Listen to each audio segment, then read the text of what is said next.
façon que nous avons le droit de danser, de célébrer dans la présence de Dieu, de la même façon, nous avons le droit de pouvoir, n'est-ce pas, lui dire, Seigneur, tu connais mes limites, tu connais mes incapacités, tu connais mes insuffisances. Et ça, c'est la preuve que nous pouvons expérimenter cet amour du Seigneur. Nous pouvons vivre une vie qui n'est pas une vie religieuse. Vous savez, lorsque vous êtes chez vous à la maison, vous avez dans votre maison plusieurs niveaux d'intégration. Le salon, c'est un lieu public qui est ouvert et qui est accessible à toute personne que vous invitez chez vous. Et, n'est-ce pas, à plus, vous pouvez donner l'accès à cette personne aux toilettes des visiteurs. Et puis, ça s'arrête là, et c'est monsieur tout le monde, et on s'en va. Mais il y a cette dimension, n'est-ce pas, pour emmener quelqu'un dans le magasin, pour amener quelqu'un dans la chambre à coucher, pour amener quelqu'un dans le lieu où le trésor se trouve. Il faut une certaine intimité, il faut une certaine confiance, une certaine confidence. Et c'est en ce moment-là qu'il y a des choses extraordinaires qui se produisent dans une sorte de relation, dans une sorte de vie. De quoi est-ce que je suis en train de parler? Je suis en train de parler de cette dimension d'amour que le Seigneur veut laisser manifester au milieu de nous en tant qu'Église.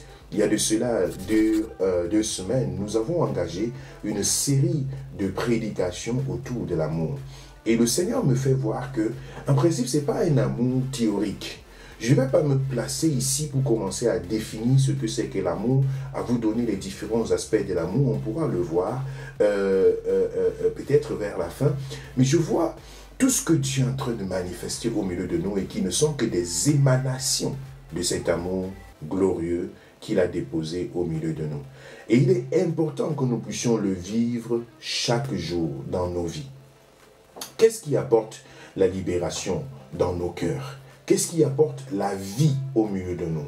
C'est lorsque nous pouvons, premièrement, nous aimer nous-mêmes comme le Seigneur nous a aimés.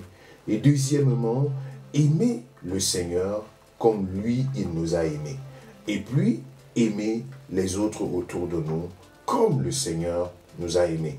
Cet amour triangulaire-là, c'est-à-dire vers le haut, vers ce qui se passe autour de nous, mais aussi l'amour qui vient du Seigneur et qui va vers nous. C'est-à-dire ça monte, mais aussi ça doit descendre et ça doit se manifester dans l'horizontale. Lorsque nous comprenons cela, nous pouvons effectivement vivre une vie spirituelle épanouie et vraiment libre autour de nous. Nous avons partagé encore dimanche passé l'un des témoignages de notre sœur Estie, sur lequel je veux revenir brièvement, qui nous donne, n'est-ce pas, la pensée de pouvoir comprendre l'amour de Dieu. Au moment où tu comprends l'amour de Dieu, l'amour pour toi-même, pouf, c'est comme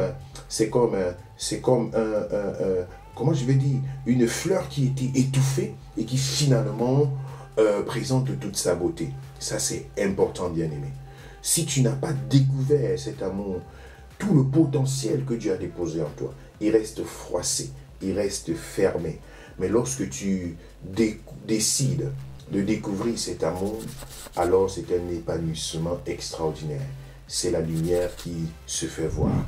C'est pourquoi en écoutant ce témoignage que nous venons de recevoir, le Seigneur ouvrait mes yeux pour voir effectivement que tout le potentiel qui est dans le corps, pour pouvoir donner accès à cet enfant de pouvoir s'épanouir physiquement, ce potentiel-là est relâché et finalement, la grâce de Dieu trouve le canal de se manifester et ce sont des choses extraordinaires. C'est cette fleur-là qui s'épanouit et qui se manifeste. Gloire soit rendue au Seigneur. Aujourd'hui, je voudrais, n'est-ce pas, continuer avec une simple exhortation, une simple interpellation de la part du Seigneur qui nous démontre qu'avant que nous ne puissions manifester l'amour autour de nous ou encore manifester notre amour envers le Seigneur, il faut savoir que le Seigneur a été le premier à nous aimer. Romains chapitre 5, le verset 8 nous dit quelque chose d'extraordinaire.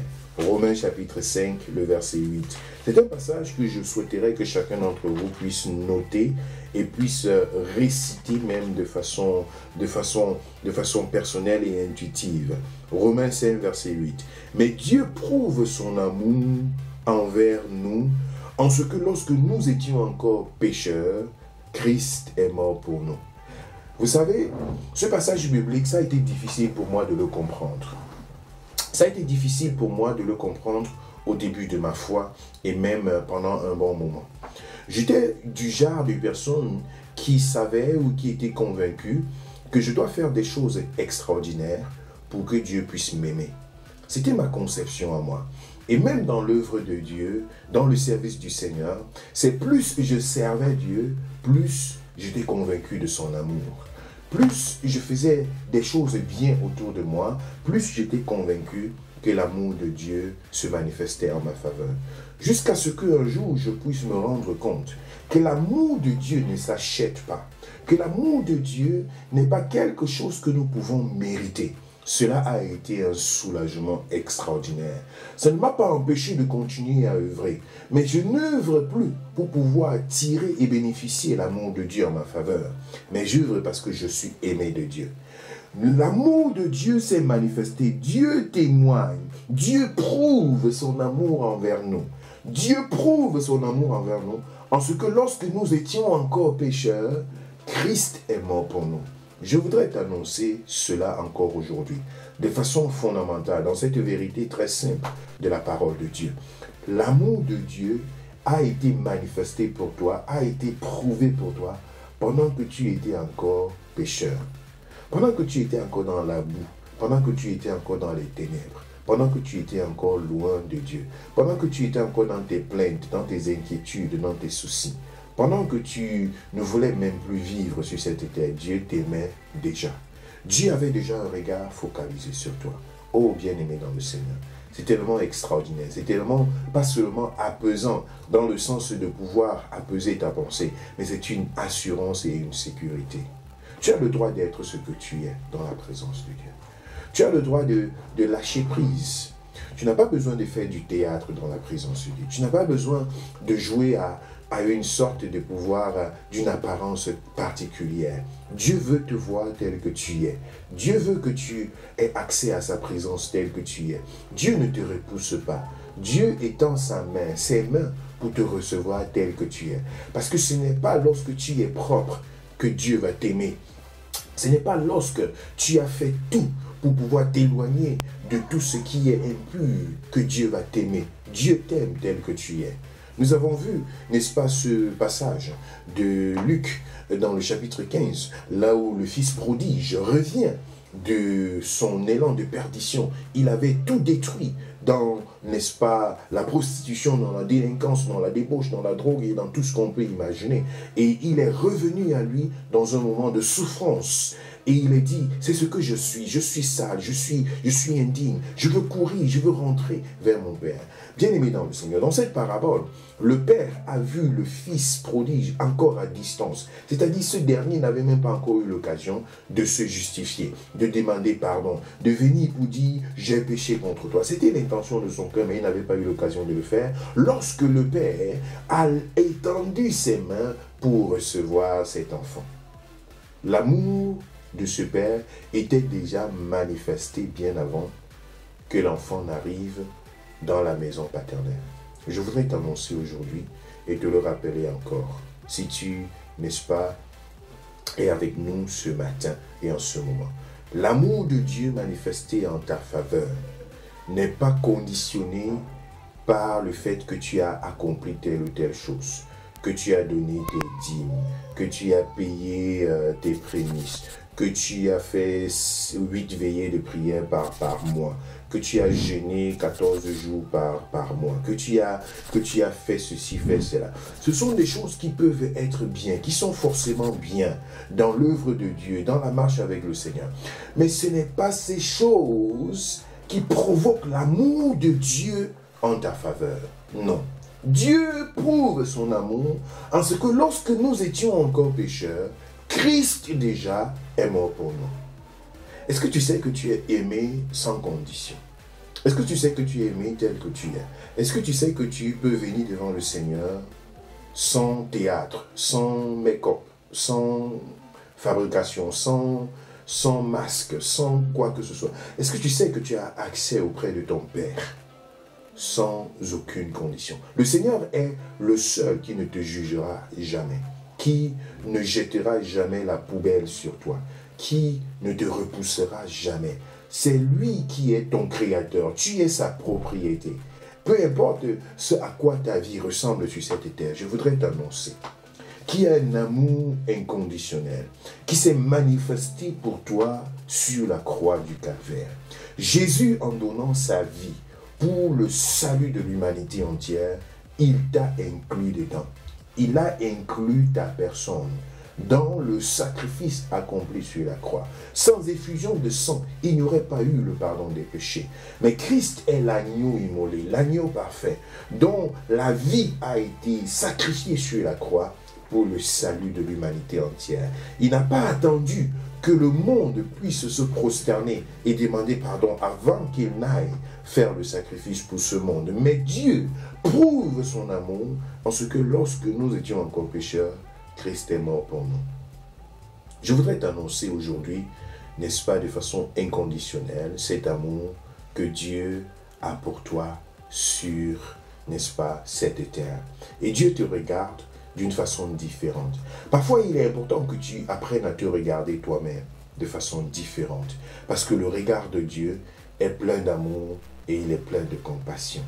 Je voudrais prier pour toi, bien-aimé, afin que cet amour soit, n'est-ce pas, prioritaire, puisse prendre une place primordiale dans ton cœur et à l'intérieur de toi-même, que tu ne puisses pas te détourner de cet amour, parce que c'est un amour inconditionnel. C'est ma prière aujourd'hui. C'est ma prière aussi simple que cela ressemble, que tu puisses ouvrir la porte de ton cœur pour recevoir cet amour. Et non pas seulement pour recevoir cet amour, mais pour le chérir et pour te rappeler de cela chaque jour. Bien-aimé dans le Seigneur, lorsque tu es sur un chemin et que tu as un fardeau dans le cœur, que tu as un fardeau sur ta tête, que tu portes avec toi pour marcher sur ce chemin-là, et tu te rends compte qu'il y a une voiture, un véhicule qui t'invite à pouvoir y entrer, et que tu entres dans ce véhicule, la première chose que tu as à faire, c'est de décharger tes bagages, de la mettre dans la malle arrière et de venir t'installer confortablement sur le siège et te laisser conduire à bon port. N'entre pas dans le véhicule et porter le fardeau sur ta tête, comme pour prouver que pour arriver à destination, c'est toi qui as fait le travail. Non. Le Seigneur a manifesté son amour envers toi, afin que par cet amour, tu sois transporté dans sa présence, afin que par cet amour, tu sois transporté vers lui. Il a dit dans sa parole, « Venez à moi, vous tous qui êtes fatigués et chargés, je vous donnerai du repos. » Arrête de porter tes fardeaux sur ta tête. Arrête de porter, n'est-ce pas, tes péchés, ta culpabilité, n'est-ce pas, le côté faillible de ta vie. Arrête de porter tout cela sur ta tête. Arrête de penser que Dieu ne t'a pas pardonné. Arrête de penser que tu es sale et que tu n'es pas digne de venir dans la présence de Dieu. Arrête de porter tous ces fardeaux sur ta tête. Mais sache que le véhicule est disponible. C'est la croix que Jésus a érigée sur le mont Golgotha et il a dit, venez à moi, vous tous qui êtes fatigués et chargés, je vous donnerai du repos. Viens au Seigneur et dépose tout cela à ses pieds. Dépose cela à ses pieds. Parfois, nous sommes devant des défis dans la vie.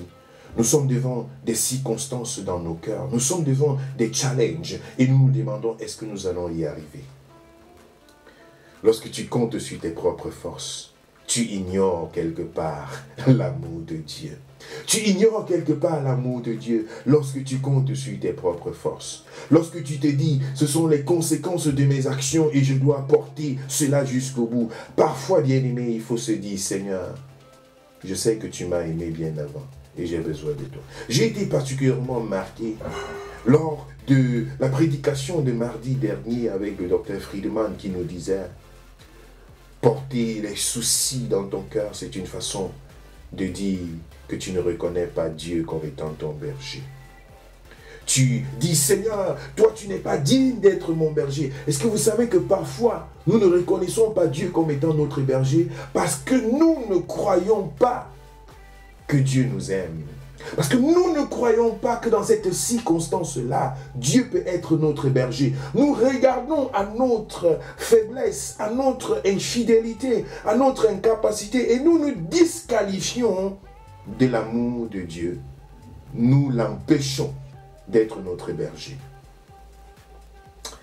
Lorsque tu peux comprendre que l'amour de Dieu a été manifesté pour toi de façon inconditionnelle, tu peux te laisser aller dans sa présence.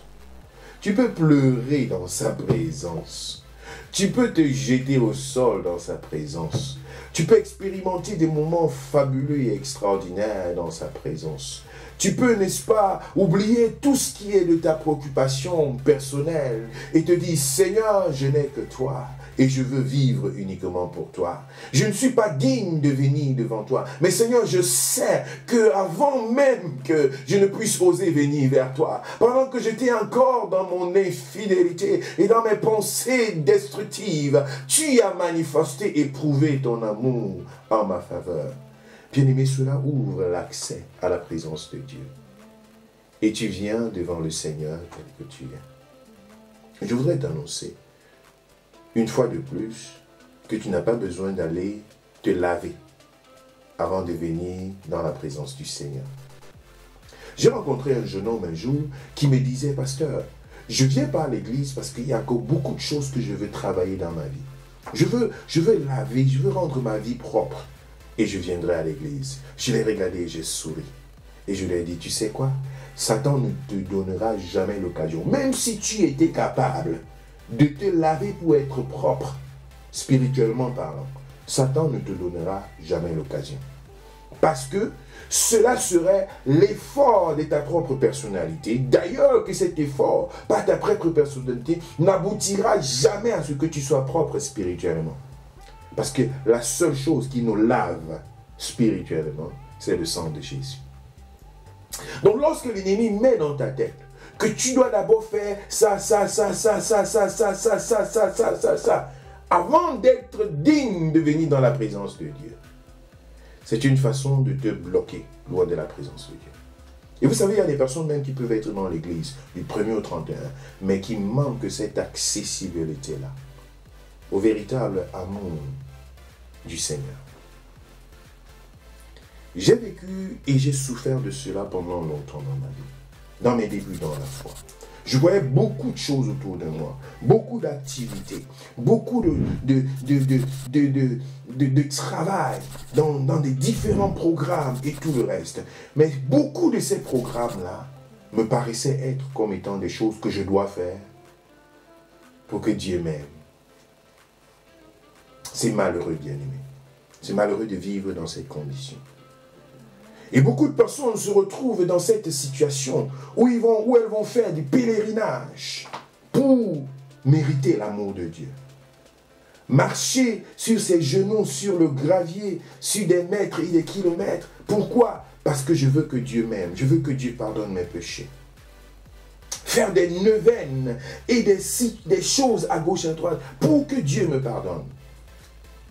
Bien-aimé dans le Seigneur.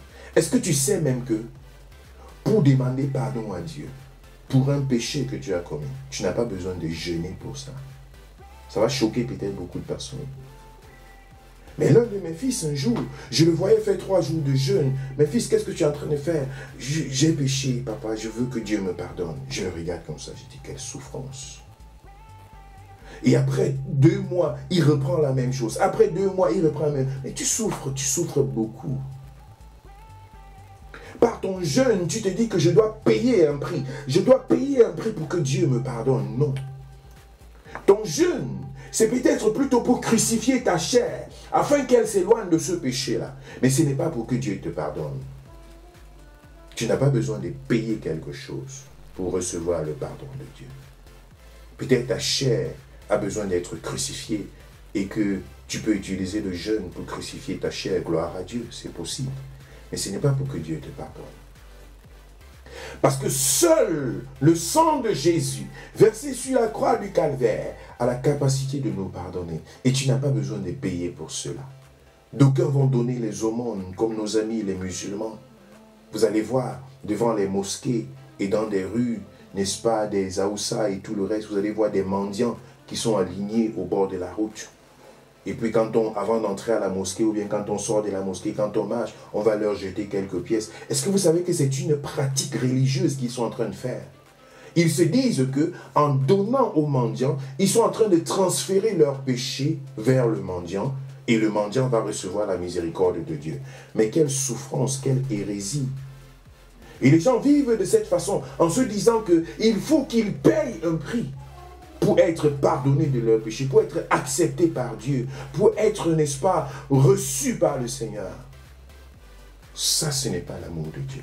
Dieu a prouvé son amour en ce que lorsque nous étions encore pécheurs, Christ est mort pour nous. Alléluia. C'est merveilleux, c'est extraordinaire de pouvoir recevoir et croire en cet amour. Parce que c'est un amour qui est inconditionnel et qui nous vient de la part du Seigneur. Et je voudrais, bien aimer, non seulement t'annoncer que Dieu manifeste son amour envers toi, sans attendre quelque chose de particulier en retour, mais je voudrais également t'interpeller à pouvoir aimer ceux qui sont autour de toi, sans forcément attendre que ce soit des personnes qui te fassent du bien. Si nous n'aimons que ceux qui nous font du bien, en quoi sommes-nous différents des païens? En quoi sommes-nous différents du méchant? Bien-aimé dans le Seigneur. Ça a transformé également ma vie et ma façon de me comporter dans le ministère et dans l'œuvre de Dieu. Je voudrais apprendre jour après jour à aimer sans condition. Tu n'as pas besoin d'un effort particulier, de quelque chose de particulier, d'un sacrifice particulier pour que moi je puisse t'aimer. C'est la décision que j'ai prise dans mon cœur. J'espère que cela se voit, mais j'y travaille davantage à ce que le Seigneur puisse me donner de pouvoir m'accrocher à cette culture, que l'amour qui ressort et que j'apporte à mes frères, à mes sœurs, à côté de moi dans l'église, ne soit pas un amour mérité. Car Dieu prouve son amour en ce que lorsque nous étions encore pécheurs, Christ est mort pour nous. Nous n'étions pas dignes de nous approcher de lui. Christ est mort pour nous. Ce n'est pas parce que tu fais telle et telle chose que le frère va t'aimer, que la sœur va t'aimer, que telle personne va t'apprécier. Non, bien sûr, ce sont des choses qui sont bien et qui peuvent être appréciées, mais ça ne devrait pas être la condition sine qua non pour être aimé. Nous voulons t'aimer tel que tu es et nous voulons que tu nous aimes tel que nous sommes, bien-aimés.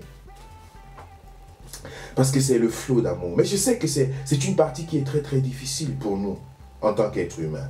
Mais nous devons prier pour cela. Nous devons prier pour cela.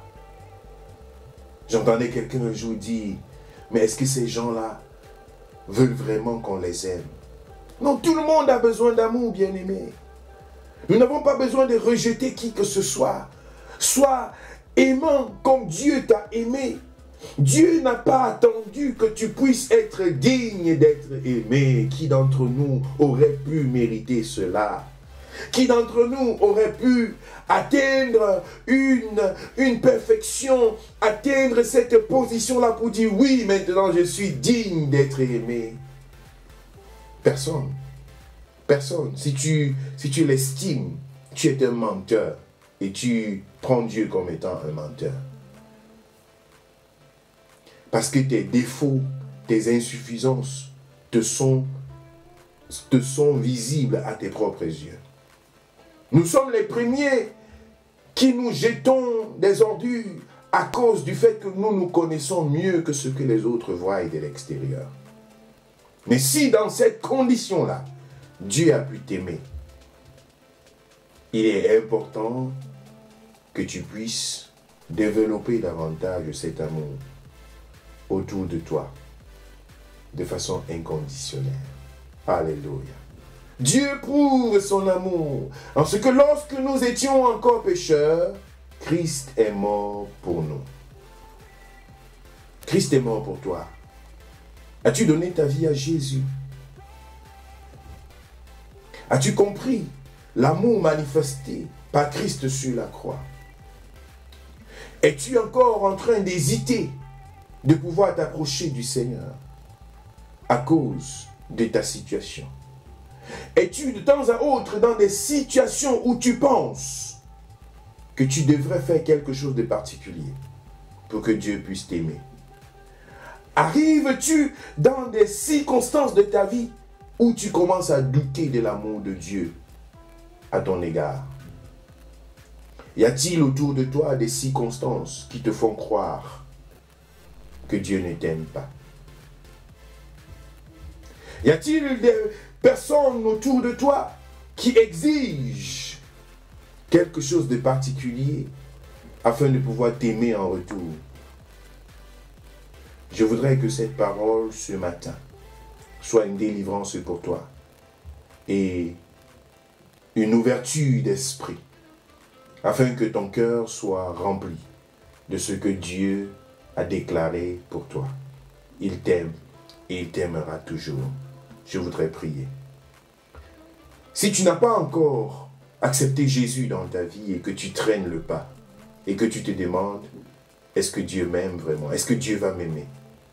Je voudrais prier pour toi afin que cet amour inconditionnel, que tu réussisses à le comprendre et que tu te tournes vers lui. Si tu es dans cette situation où, de temps à autre, tu doutes de l'amour de Dieu, je voudrais prier pour toi, que tes yeux soient ouverts et que cet amour inconditionnel et permanent de Dieu se manifeste dans ta vie. Si tu es dans cette situation où tu te fermes sur toi-même, tu n'arrives pas à t'ouvrir,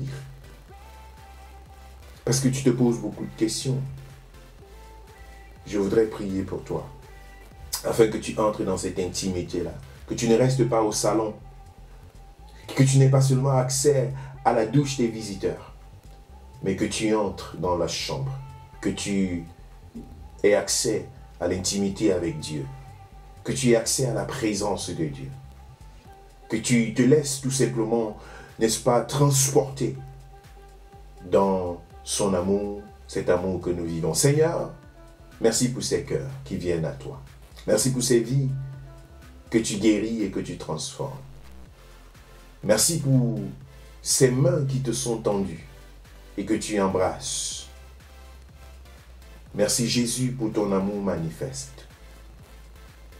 Je prie que les fardeaux soient déposés à tes pieds, que les soucis soient abandonnés et que Père, ton amour soit une réalité dans le cœur des uns et des autres. Je bénis ton peuple en ce jour et je proclame ta grâce et ton amour. Cet amour inconditionnel dans la vie de ton peuple. Merci Seigneur, dans le nom de Jésus. Amen.